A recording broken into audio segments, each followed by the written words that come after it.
Good afternoon. I'm Seth Hart, the Program Assistant for Fine Arts at the Wayne County Extension Office, and I appreciate you tuning in. If you've already seen my tutorial on how to make a clay container, then you also heard me say that you can use common household items to create it with, such as Play-Doh or self-hardening clay if you have access to any of those, or if you can buy them at your local retail stores that are currently open, such as Walmart.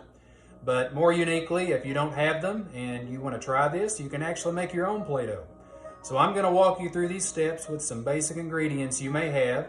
This will call for 1 cup of flour, 1/2 cup of salt, and 1/2 cup of water, and a large enough bowl to mix it in. And while on the subject of pottery, I thought I might as well mix all this up in one of the bowls that I've created, which is only another example that proves how art can be functional. And these bowls that the other ingredients are in are what I made as well. So with that said, we'll begin this process with the flour.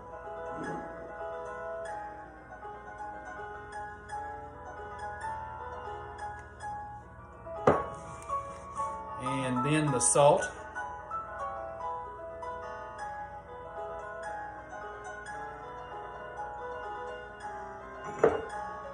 And we're going to now pour in the water, only we're going to do it gradually so that kneading it will be easier to do.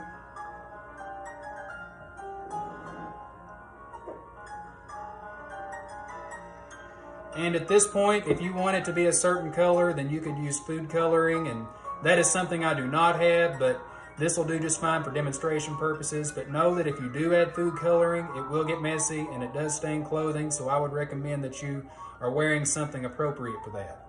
So anyway, at this point, we will just blend this all together with our hands until it feels flexible. And in pottery terms, this would be called wedging, which basically means kneading. And note that if it's too sticky, you can also add more flour as needed. And this is all it takes. So I'm just going to keep working at this until I get the consistency I need. Very messy, but that's the fun part about it, right? Can't fully define art without getting your hands dirty.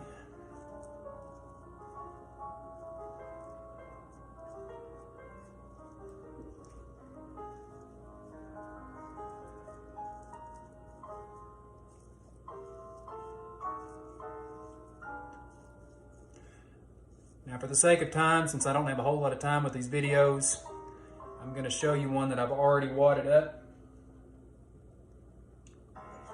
And that is this one right here. All right?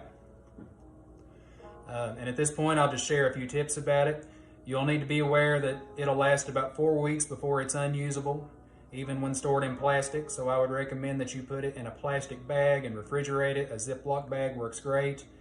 And then just get creative. All right, you can also bake these, and we'll have to show that in a separate video. But for now, as far as the basics go, this is it. So if this was inspirational to you, give it a try and see where it goes. Thanks again for listening, and have a good day.